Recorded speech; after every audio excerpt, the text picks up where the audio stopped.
صرف 13 برس کی عمر میں اپنی 23 سالہ کزن سے نکاح کے بعد پاکستان کے پہلے منتخب وزیر اعظم ذوالفقار علی بھٹو خود سے 10 برس بڑی اپنی پہلی بیوی شیریں امیر بیگم سے خوش تو تھے، تاہم وہ اکثر انہیں اپنی پسند کی دوسری شادی کے حوالے سے بھی باور کرواتے رہتے تھے۔ پھر ایک روز نصرت اصفہانی کو فوجی وردی میں دیکھ کر بھٹو نے انہیں شادی کی پیشکش کر ڈالی اور یوں وہ ان کی دوسری شریک حیات بن گئی اور بعد میں خاتون اول بھی بنی۔ قائد عوام کا خطاب پانے والے ذوالفقار علی بھٹو 5 جنوری سن 1928 کو سر شاہنواز بھٹو کے ہاں سندھ کے شہر لاڑکانہ میں پیدا ہوئے۔ ذوالفقار علی بھٹو سر شاہنواز کے تیسرے بیٹے تھے۔ ان کا سب سے بڑا بھائی سکندر علی بھٹو سن 1914 میں صرف 7 برس کی عمر میں نمونیا کے باعث جہان فانی سے چلا گیا، جبکہ سن 1953 میں دوسرا بھائی امداد علی بھٹو بھی 39 برس کی عمر میں جگر کے عارضے میں مبتلا ہونے کے بعد جانبر نہ ہو سکا۔ بھٹو نے بمبئی اور آکسفورڈ یونیورسٹی سے تعلیم حاصل کی۔ ان کی 2 شادیاں تھیں، پہلی شادی خاندان میں، جبکہ دوسری شادی ایرانی نژاد خاتون نصرت اصفہانی سے ہوئی۔ نصرت بھٹو سے ان کے 2 بیٹے میر مرتضیٰ بھٹو، شاہنواز بھٹو اور 2 بیٹیاں بے نظیر بھٹو اور صنم بھٹو پیدا ہوئیں۔ ذوالفقار علی بھٹو سمیت ان کے 3 بچے بے نظیر بھٹو، میر مرتضیٰ بھٹو اور شاہنواز بھٹو غیر طبعی موت کا شکار ہوئے۔ صنم بھٹو اب بھی حیات ہیں اور لندن میں غیر سیاسی زندگی بسر کر رہی ہیں۔ بھٹو کی بڑی بیٹی محترمہ بے نظیر بھٹو اسلامی دنیا میں پہلی خاتون وزیر اعظم ہونے کا اعزاز بھی رکھتی ہیں۔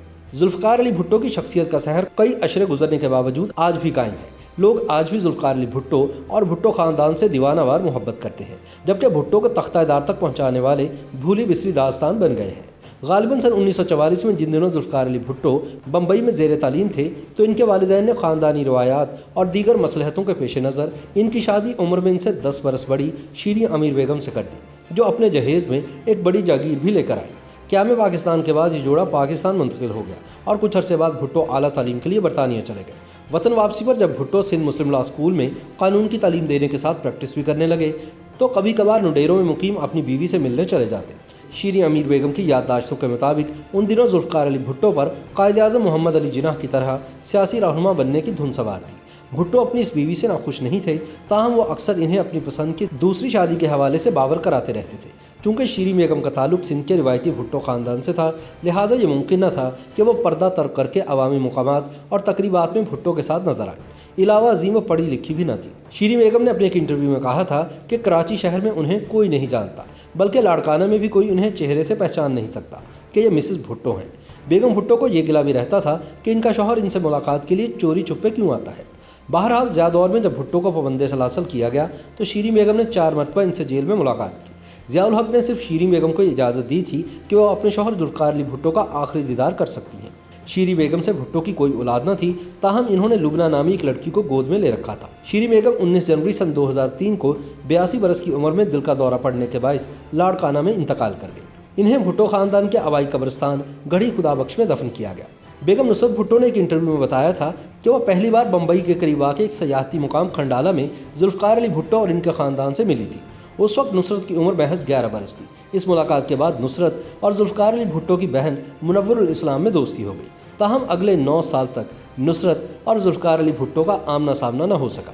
سن 1949 میں دوسری مرتبہ منور الاسلام کی شادی کے موقع پر دونوں کی دوسری ملاقات ہوئی۔ سینٹ جوزف کالج کراچی سے تعلیم ختم کرنے کے بعد جب نصرت نے غالباً سن 1951 میں نیشنل گارڈ میں بطور کیپٹن شمولیت اختیار کی تو ایک روز انہیں فوجی وردی میں دیکھ کر بھٹو بے حد متاثر ہوئے اور انہیں شادی کی آفر کر دی۔ ان دنوں ذوالفقار علی بھٹو امریکہ میں پڑھ رہے تھے۔ کہا جاتا ہے کہ نصرت کو مسٹر بھٹو یوں تو اچھے لگتے تھے، لیکن ان کی پہلی بیوی کا سوچ کر نصرت نے شادی سے انکار کر دیا تھا۔ نصرت کی ناں پر ایک روز بھٹو نصرت کے والد مرزا محمد نجف کے ہاں چلے آئے اور وضاحت کی کہ پہلی شادی ان کی مرضی کے بغیر محض 13 برس کی عمر میں کر دی گئی تھی اور اس بیوی سے ان کی کوئی اولاد بھی نہیں، جبکہ وہ نصرت کو بے حد چاہتے ہیں، اس لیے وہ اپنی بیٹی کو ان سے شادی کے لیے راضی کریں۔ بھٹو کے دلائل سن کر مرزا نجف قائل ہو گئے اور بعد میں انہوں نے اپنی بیٹی کو بھی اس شادی کے لیے قائل کر لیا۔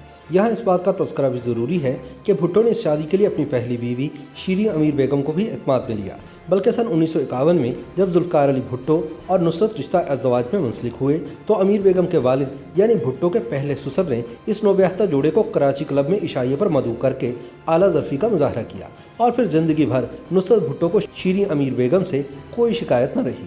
اس نوجوان جوڑے نے اپنا ہنی مون پیرس اور روم میں گزارا، لیکن چونکہ ابھی ذوالفقار علی بھٹو آکسفورڈ یونیورسٹی میں زیر تعلیم تھے اس لیے انہیں ہاسٹل میں رہنا پڑا، جبکہ نئی نویلی دلہن نصرت بھٹو ہوٹل میں مقیم ہو گئی۔